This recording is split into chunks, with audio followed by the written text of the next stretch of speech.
Morning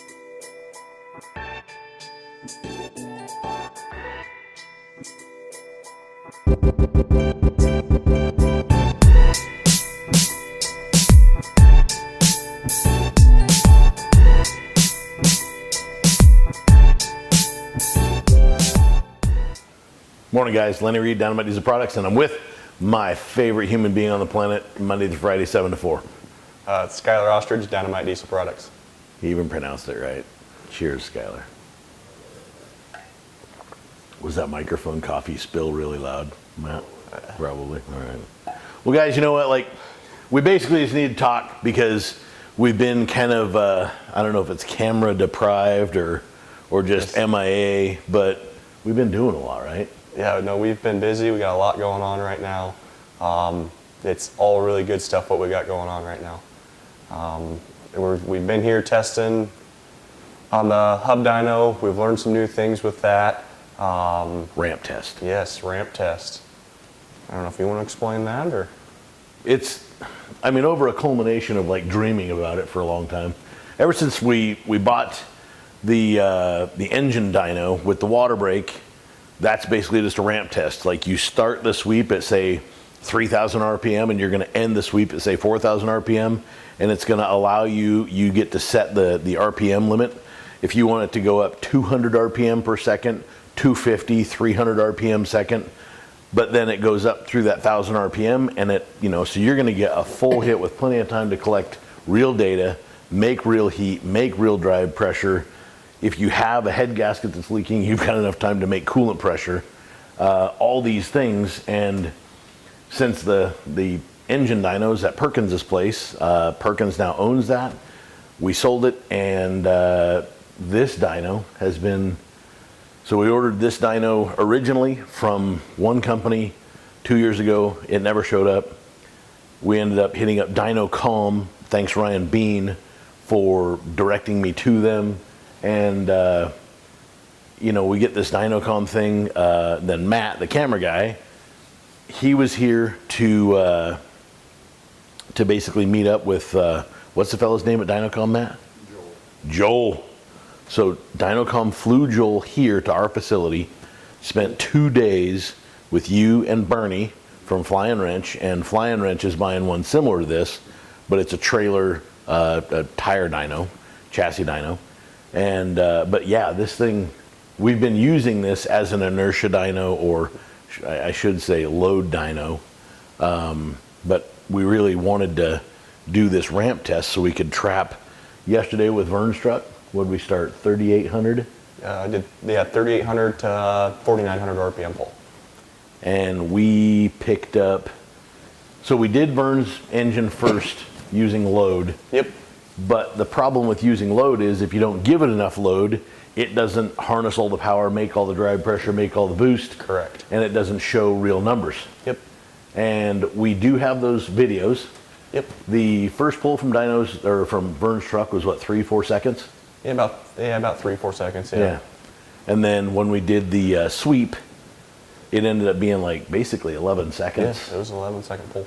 11-second pull. So with sled pull trucks, you know, you're going to come out, you're going to spool it up, you're going to flirt with the gas pedal for a second, and then you're going to roll into it once the truck starts to hook and bite. And at that point, I don't know if you guys know, but there's a dragonfly up there, and it's scaring me. It's too much. It's getting rowdy. I'm trying to concentrate on this video, and that thing's up there like wanting to go see other dragonflies. Very social little bugs. Anyway. You know, when you start with, say, with Vern at 3,800 RPM, he's going to leave the line at about 4,400 RPM. So there's really no reason to sweep it down at 2,500. Plus, if we tried to sweep it and harness all the power that this thing can make, or that Vern's motor can make at 2,500 RPM, the torque number is going to be so high. That's not a deck plate motor, and he's going to split that block. So we don't even want to try and sample down there anyways. And horsepower is what's going down the track, and we're spinning all over horsepower with that Charger. It really likes that, you know, mid to high fours anyway. So it was good. It was like yesterday afternoon, everybody's, you know, kind of done and cleaning up and washing hands, and we're still just getting this whole facility set up. So the soap dispenser's not even on the wall yet, and man, it was a satisfying feeling. Yeah, no, it was a good day. Good learning curve for us yesterday. I mean, really, it's been a learning curve this whole year. We've just been busy learning new things. We got new test equipment in. We got more new test equipment on the way. It's just, we're continuing just to push to do better what we're doing here. So let's talk. You did mention new test equipment. Like, let's talk about your little mistress. You got a new one this year. Yeah, didn't you? so we got a new common rail test bench in. It's been phenomenal. Basically, the accuracy of it is it's huge. But not only the accuracy of it, we actually have rate shape built into that bench now. So what rate shape is, kind of basically, we can see a quick explanation. We can see how fast the injector is responding, basically on needle lift, beginning of injection, end of injection. So beginning of injections, basically, as soon as the solenoid is being activated, we can calculate beginning of injection from that time by time the needle lift is actually starting to happen. So we can see that, and we can make changes and improvements on that. And we can also do that with end of injection to see how far or how quick the injector is shutting off by time the solenoid actually quits firing. So that's a huge help with just making our products better than anybody else, and just continuing to push the industry. So, beginning of injection, BOI, boy. Yep. And beginning of injection is essentially when the solenoid is excited, right? Yep. And end of injection, EOI, is when the nozzle gets done squirting fluid, period, right? Yes, so basically the solenoid is shut off, and then you can calculate your end of injection from when the nozzle actually is done having fluid go through it. And it shows this stuff all in like basically thousandths of a second. Yes, yep. And on that graph, whenever you run that stand, which right now in the United States of America, this is the first production manufactured rate shape test stand in the USA that I'm aware of. There's a couple guys that have some stuff that they've got. I don't know how often they use it. I don't know if they use it every day. I just don't know. But Bosch has zero. I think it's the DCI 700 is their new rate shape test machine. There's zero of those been sold in the USA period right now. So if anybody's like bragging about, well, I've got like the big green machine and it's the best, blah, blah, blah, blah, blah. That machine does not have rate shape in it in the USA right now, period. Have a nice day, enjoy your day. But unfortunately, technology-wise, you're not able to keep up with what we have, right? Yeah, yep. So in the past, like on the armadillos, we were excited because the armadillo was big, it was beastie. We were measuring 400 mm cubed. We start standing on its throat harder than that, and we start having like issues with the test stand. We're starting to break the test stands. Yeah. So we had to limit the programs on how much output we were going to accept from the injector. So we kept clipping the program down, just to basically save the stand and keep its integrity alive and not blow up the stands. The little what is it? The little green machine that we got. The 205. The 205, yeah.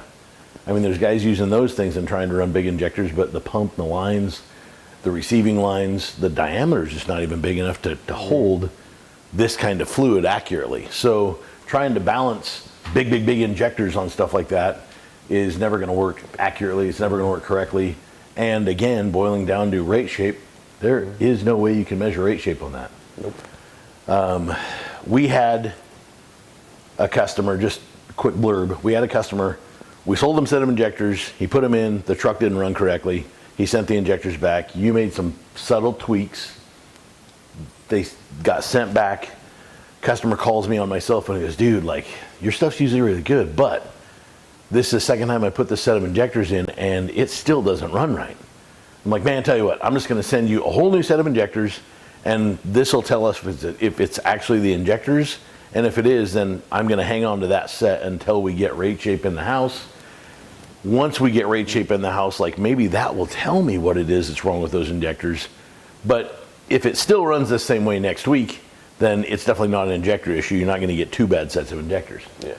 Send him a set of injectors. He calls up and he's like, man, this thing, like, I've honestly never driven a truck that runs this good before, blah, blah, blah. It's great. I'm like, all right, perfect. So long story short, we finally find those injectors once we get the rate shape stand in there, and we do find that they CC out correctly, Yep. but we weren't getting the fluid on time correctly. Rate shape told us that within minutes. Yeah, there was a little bit of deviation between on time and off time between them, so it wasn't much, but it was definitely enough to cause an issue. For those of you that wonder what I'm staring at again, it's that dragonfly. I'm not on LSD or anything fun. It's a dragonfly. You see it? Oh, I see it for sure. So it's not drugs, like I promise. But I don't know that a dragonfly's ever killed a human being, but they look like they can. That's a pretty decent sized one too. I mean, he's probably cold. He wants to go hang out with his homies, like dragonfly homies, and right now he's like heat seeking, and I don't want him to come near me. That's gross. Those things scare me. I don't know why. Them and snakes. Snakes are gross too. He's gonna get trapped in the glass again. Poor fella. All right, well, back to the video. So, end of injection, beginning of injection, rate shape, all terms that are kind of fairly new to the industry, and they're important terms. Yes, very important. One of the things I like about that machine now is, like, when you're running that, you're designing the new programs, let me take that back. It's not the new programs. You're designing the newer injector formats, and you're watching rate shape, which in the past, we probably have made some injectors very, very difficult to tune because we were giving them so much body mod that we were advancing the timing, and we couldn't see that. We couldn't tell that. So when the tuner was tuning these things, he's trying to throw a timing map at it from a big nozzle on a kind of stockish body, and what happens to rate shape there. If you throw a big nozzle on a stock body, the ramp rate for beginning of injection is going to be real slow, kind of delayed. But the end of injection event is where it gets really bad. It's basically not getting full feel, depending on how big of nozzle you go on a body, until the solenoid's actually shut off. The solenoid's off, and that injector's still trying to deliver full feel after the solenoid shuts off. So it's end of injection that really, really gets hurt on putting a big nozzle on a stock body. With nobody really watching rate shape that closely for the past decade, ultimately, like, a lot of guys got good at tuning stuff that was slower. Yep. And if they tried to use those base files on something that we had that was really too fast, because now we're setting things up for about 40 to 50 microseconds quicker than a stock injector, but our end of injection is like 250, 400 microseconds yeah, faster. so the other day, like on something that was like 50 microseconds quicker on beginning of injection event, we were actually 500 US quicker on end of injection event compared to a stock injector. So why is that important? What's cool about that? Piston is going up based on crankshaft and the throw of the crankshaft.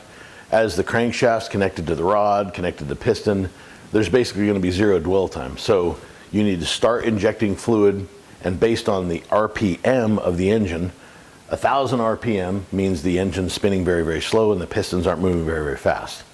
5,000 RPM, the pistons are spinning very, very fast. Dwell time is virtually zeros. So you want to shorten down the injector duration, or the on time of the injector, and you want to make sure that the beginning and the end in that complete set, they're all matched. Now we can do that. Yep. And some of that stuff, like, obviously there's control valve things, there's shim things, there's preload on those shims that can dictate and change that stuff. Prior to this, we couldn't even see it. Yep. Yep. So it's going to make everybody's tuning abilities much, much easier. And when the tuner says, well, where's this thing going to come on at, we can now explain to them, like, it's 50 microseconds faster than a stock injector. And for tuners, it's just going to save them a lot of headaches. As a matter of fact, yesterday, a buddy of mine hit me up, and he's like, man, these things can be a real bear to tune sometimes, right? And he sent me a picture of that graph that I showed you, which was those 6.7s that were really big. Oh, yep. And he was struggling to get those things tuned, and I'm like, man, I looked at it and I was like, oh, it should be hard to tune. And then I'm like, well, hey, what's this thing? You know, like, talk to me about it. What's it doing? Runability, drivability. It doesn't want to run correctly. And I'm like, eh. And he goes, oh, more to the story. I just found out that we built it on 146 degree spray pattern. Yep, because looking at the data that was given to us, that's what we thought. Yeah. We didn't realize that it had a Ross piston in it, which really appreciates like 124 to 128 degree spray angle. So this poor guy's been trying to tune that motor at 146 degree spray pattern with a piston that really wants. Now we got bees in here. I'm the alpha. Bees don't eat alphas. What the hell is this? More of that story. So, and I guess he didn't. He just came and was like, oh, that's the alpha, I'm gonna go. That's what he did. It's gonna be our best video ever, I promise. It's gonna be a good one, I think. All right, so anyways, so those injectors are coming back. We have blanks. Yes. With 3.5 millimeter needle valves. And they're a fairly large sack. Yep. So we can burn this guy 124, 126, 128 degree spray pattern, put them on his 6.7 liter bodies. Those things, they like pressure. They take pressure pretty well. Yep. And this thing's gonna party really quickly. So basically in the injectors come, we take the 120 or 146 degrees off and we put the 128s on there and boom, Bob's your uncle. Send him a new flow sheet and I guarantee that thing rips really good now. Yep. Another one that comes to mind as of recently was guy calls in and he says, hey, I'm putting a 6.7 pickup truck motor in my 5.9 truck, 5.9 ECM, 5.9 injectors, and we're basically the only guys on the planet that have a blank, so we're able to, his 6.7 146 degree spray pattern is what that bull was built by Cummins to accept. Yep. The closest injector in a 5.9 is a 143 degree injector. From 03 to 04. Yep. In common rail, since the pressure's higher and the injection rate is faster than an old mechanical P-pump style thing, you can be off 4 or 5 degrees in a P-pump and it probably doesn't care. But what's funny about that is back in the old day when P-pumps ruled the land, everybody talked crap about 155 degree spray pattern, saying that was for a marine application and that they were always going to smoke and that they're always going to run like garbage because you're supposed to run 145 degree proper spray pattern. Actually, we've pinned those and we've measured those, and what did we find with those two spray patterns? They were pretty much dang near identical. A couple degrees, I think we found. I think one hole was off. Yeah, it was. So with a 12 valve, you know, the injector's on the side of the cylinder head and it's aimed at the piston bowl at like a 20 degree angle, and the bowl is offset in the piston, so the injector has what we call an elliptical style pattern. And I think 4 of the 5 were identical angles, but one of them was kicked out by quite a bit. And the overall average of those 5 holes came to 155 degrees versus the overall average coming to 145 degrees.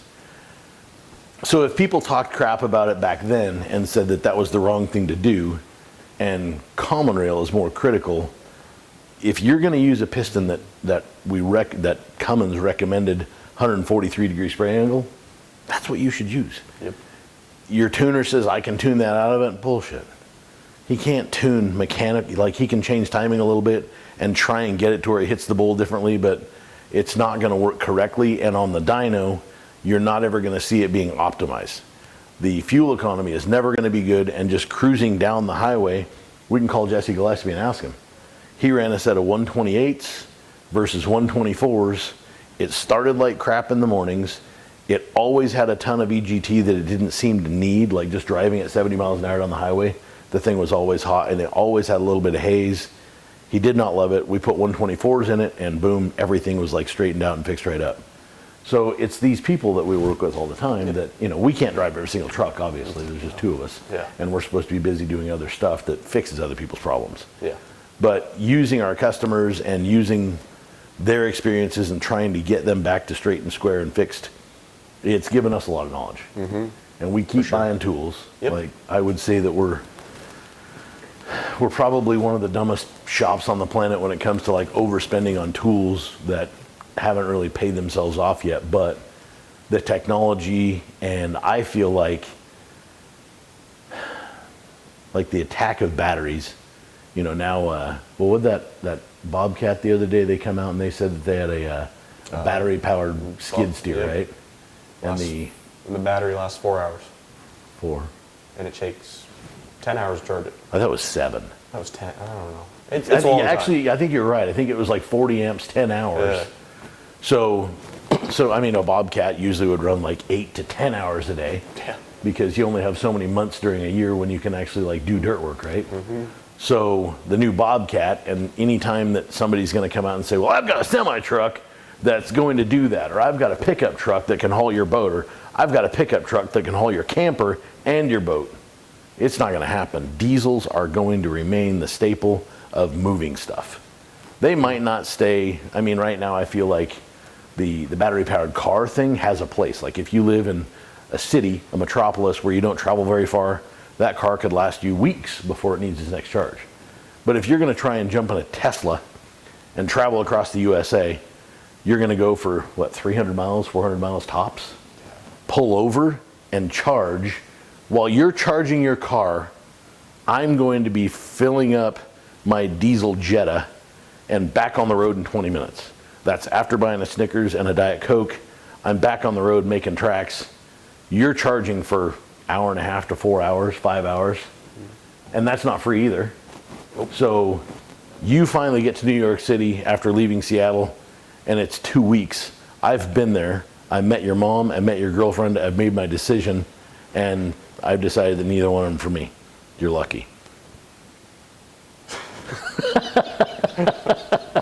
Even the camera guy's shaking his head. You'll laugh.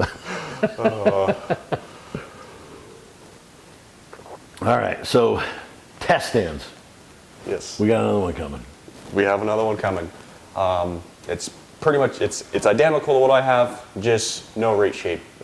We just didn't feel the need that we need 2 rate shape stands at the same time. It's just, if we're developing products, we're going to use the one with rate shape. And then when everything, your everyday, 50s, 90s, ecos, all the way up to like your 250s, whatever, can get built on the normal stand after all the recipes are developed and dialed in perfectly. So that's just going to go into production right away. As soon as that rides here, that gets here into November, December-ish. I'm going there to run the stand in November, and once I leave there, they're going to put it on the boat and ship it over. There's actually 2 new test stands coming, but we won't unveil the other test stand until it gets here. Yes. And then we'll kind of surprise you guys with what that is, but it's going to be kind of cool for. Yep, for sure. It's just another idea that we had, and we think the industry deserves it, so we're going to get into something else as well, and Yes. pretty stoked about that. But Yeah. so we got one more of those test stands coming to kind of mimic yours. Yep. Now yours is actually rated to measure how many cubed? 1,000 mm3. 1,000. That's a lot of fluid. That's a lot of fluid. And with yours accurately pumping, say 500 cubed, what have you had to do to injector speed? So I've actually had to slow down. Our big injectors are so violent and so quick, I've had to slow down injections per minute just to capture everything on the rate shape really nice and crisp, and I can actually look at everything closer and get a better idea of what that injector is doing. In layman's terms, on an inertia dyno, 1,000 horsepower, 1,800 horsepower, you stand on the gas, make your hit is 1.5, 2 seconds long under full boost. It's not going to make full heat, it's not going to make full pressure, you're not going to capture all the power. With a ramp test, you're going to, the eddy current or the water brake, whatever you're using, is going to capture the RPM wherever you tell it to capture it. And if you say give it 250 RPM per second, no matter how much power you have, that dyno's job is to make you wait 250 RPM per second. In layman's terms, that's what he's done with his test stand, because the injector is so bloody fast and we're contributing so much fluid that if we don't slow down and look at that data, we're overlooking data that's actually like punching us in the face. We're just ignoring it. Yeah. So you've had to slow down your test stand and the RPMs, but you're getting better data, you're more accurate. Way more, yeah. And this new test stand is only going to, and I say only, like, because our big injectors, like, they're 500 mm's cubed accurately, right? Like, there's an honest 500 mm cubed, and that's making 2,000 plus horsepower all day, every day. So the new test, it's more than that. It's more than most people can afford motor. Yes. The new test stand can only capture how many? What do we rate? Is it 500? Yeah. So we say only, but we say only, but that's all. The new test stand is still better than what we've been running. It's still, and it's factory rated to capture 500. So and what's even cooler is the company that we're working with is going to every quarter ship us an injector and a flow sheet, and that injector we're supposed to run in all of our test stands because the measuring equipment is the exact same. Between everything, As long as our test stands can basically be within 1% of whatever test sheet they sent us with that injector that they verified, then we do nothing. But if it's outside of 1, maybe 2%, we're going to let them know that, hey, this test stand is off by this much. They come in the middle of the night and they're going to recalibrate our machine and make sure that our machines, because if I've got one test stand and you've got one test stand, mine is pumping different numbers than yours. You built Tom's injectors and I built Harry's injectors, and Tom's injectors are, on the paper, it looks like they're the exact same, but our test stands are a little different. The injectors are a little bit different. This is the only factory on the planet that actually does any sort of customer care like this after the sale. So we're basically going to take all the test stands that we've got, and in the next year to 2 years, we're going to start selling the gear that we've got to people that aren't.